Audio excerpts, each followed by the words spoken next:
এবার মেদিনীপুর পৌরসভা এলাকায় মাটির বাড়ি ভেঙে দেওয়াল চাপা পড়ে আহত হলো দুই আদিবাসী মহিলা। আহতদের ভর্তি করা হলো মেদিনীপুর মেডিকেলে। গত কয়েকদিন ধরে হালকা থেকে মাঝারি বৃষ্টিপাত হচ্ছে শহর ও শহর লাগোয়া এলাকায়। বৃষ্টির ফলে মাটির বাড়িগুলো আগে থেকে বিপজ্জনক অবস্থা।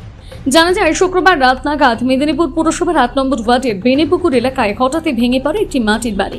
সেই সময় বাড়িতে উপস্থিত দুই আদিবাসী মহিলা বাড়ির দেওয়াল চাপা পড়ে গুরুতর আহত হয়। স্থানীয়রা কাউন্সিলরের সহযোগিতায় দুজনকে উদ্ধার করে ভর্তি করে মেদিনীপুর মেডিকেল। রাতে হাসপাতালে এসে খোঁজ খবর নেন পুরপ্রধান সৌমেন খান। পুরপ্রধান সৌমেন খান জানিয়েছেন, ওই এলাকায় যে সমস্ত বিপজ্জনক মাটির বাড়ি রয়েছে সেগুলো অবিলম্বে ভেঙে বসবাসের উপযোগী বাড়ি তৈরি করে দেওয়া হবে। পাশাপাশি যারা আহত হয়েছে তাদের পাশে সর্বতোভাবে আছে পৌরসভা।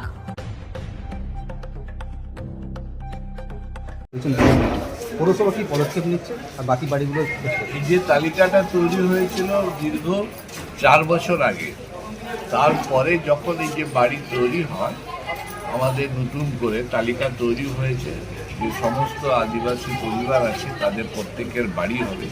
আপনারা জানেন যে কেন্দ্রীয় সরকার আমাদের হাউস ফর অলের বাড়ি করার যে টাকা দীর্ঘ দিন ধরে আটকে রেখেছে, যার ফলে এই বাড়িগুলো আমরা করতে পারছি না।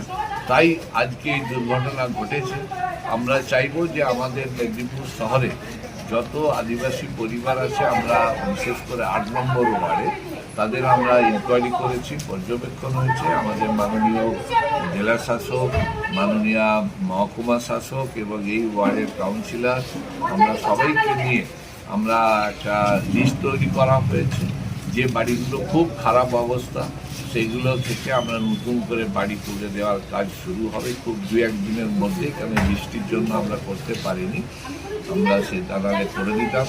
আজকে যে 2জন মহিলা এখানে বাড়ি চাপা পড়ে আহত হয়ে ভর্তি আছে, পৌরসভা এবং আমাদের সম্মানীয় কাউন্সিলর সব রকম ব্যবস্থা উদ্যোগ নিয়েছে। আমরা তাদের পাশে আছি। যা যা প্রয়োজনীয় পদক্ষেপ আমাদের মাননীয় মহকুমা শাসক, মাননীয় জেলা শাসক তিনি নির্দেশ দিয়েছেন যে অবিলম্বে এই যে 2-3টে বাড়ি খুব খারাপ অবস্থায় সেগুলো আমরা করে দেওয়ার উদ্যোগ নিচ্ছি। এই 2-3 দিনের মধ্যেই এই বাড়িগুলোর কাজ শুরু হবে। আর যে ভগ্ন বাড়িগুলো সেগুলো ভেঙে দেওয়া হবে যাতে আর কারো এরকম কোনো ক্ষতি না হয়।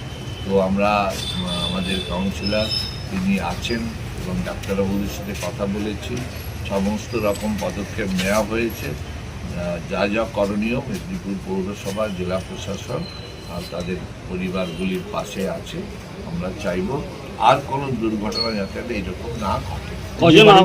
ডিমোলিশ করা হবে, তাদেরকে কি অন্য জায়গায়? তাদেরকে আমরা অন্য জায়গায় রাখার ব্যবস্থা করে দিয়ে তাই বাড়ির যে 2-3টে বাড়ি ক্ষতিগ্রস্ত হয়ে আছে সেগুলো আমরা কালকেই সেগুলো যাতে আর কোনো দুর্ঘটনা না ঘটে। কেননা আমরা জানতে পারছি যে পুজোর সময় প্রচুর বৃষ্টি হতে পারে, সেই জন্য আমরা আগে থেকে প্রিকশন নিয়ে কালকেই আমরা সকাল থেকে সেই সমস্ত বাড়ি ভেঙে তাদের অল্টারনেটিভ জায়গাতে থাকা খাওয়া সব ব্যবস্থা পৌরসভা করবে।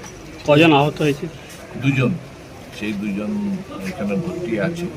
আমরা তাদের সমস্ত রকম চিকিৎসা ব্যবস্থা পৌরসভার দায়িত্ব নিয়েছি, কাউন্সিলর নিজে আছেন। তো আমরা আর যাতে না কোনো ঘটে এরকম শহরে আমরা দিচ্ছি এবং আমাদের জেলা প্রশাসন সর্বতোভাবে আমাদের সাথে আছে। আমাদের আজকে যেটা ঘটনাটা ঘটেছে খুবই দুঃখজনক। আমাদের এর আগে আদিবাসীদের একটা ওরা প্রতিবাদ করেছিল যে আমাদের বাড়ি হয়নি এই ব্যাপারে। তো আমাদের চেয়ারম্যান স্যার তিনি আমাদেরকে এনকোয়ারি করতে পাঠিয়েছিলেন, আমরা এনকোয়ারি করে তথ্য দিয়েছি এবং চেয়ারম্যান স্যার যতটা চেষ্টা করেছেন যে তাদেরকে যে ডিএমের যে কিটসগুলো দেওয়ার জন্য হাঁড়ি কড়া রান্না তারা যাতে পায়, চাল ডাল এগুলো ওনার দেওয়া হয়েছে, তাদের ত্রিপল দেওয়া হয়েছে, তাদের শাড়ি দেওয়া হয়েছে। যেটা হয়তো সেটা পক্ষে এটা যথেষ্ট নয় ঠিকই, কিন্তু আমরা চেষ্টা করেছি যাতে তারা ভালোভাবে থাকতে পারে। কিন্তু ওদের যে বাড়িটা জলের তলায় ছিল, দীর্ঘদিন ধরে জল পেয়ে পেয়ে পেয়ে আজকে সেটা ভেঙে পড়েছে।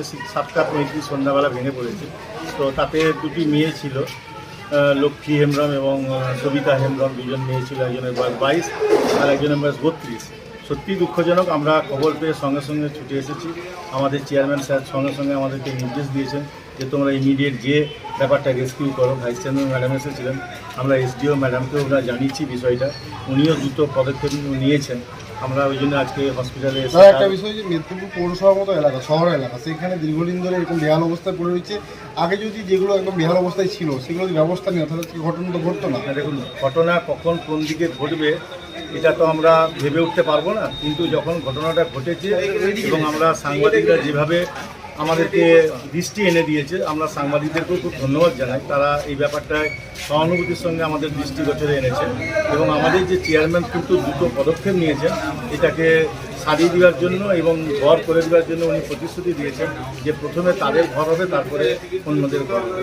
এই প্রতিশ্রুতি কিন্তু উনি দিয়েছেন এবং উনি করছেন। উনি আজকে এই ঘটনায় ছুটে এসছেন হসপিটালে তাদেরকে রেস্কিউ করার জন্য এবং আমি অ্যাজ এ কাউন্সিলর চেয়ারম্যান যে ধরনের নির্দেশ দিয়েছে আমি সেই নির্দেশটাও পালন করছি, যাতে কালকে যেমন সকালবেলা জেসিবি যেটা আরও কিছু ভাঙাচোরা হয়ে আছে সেটাকে ডিমোলিশ করে যাতে তার আচ্ছাদন কিছুটা করা যায় সেই ব্যাপারে আমরা নিশ্চয়ই আলোচনা করব এবং আমরা করব, এইটুকু আমরা প্রতিশ্রুতি দিচ্ছি।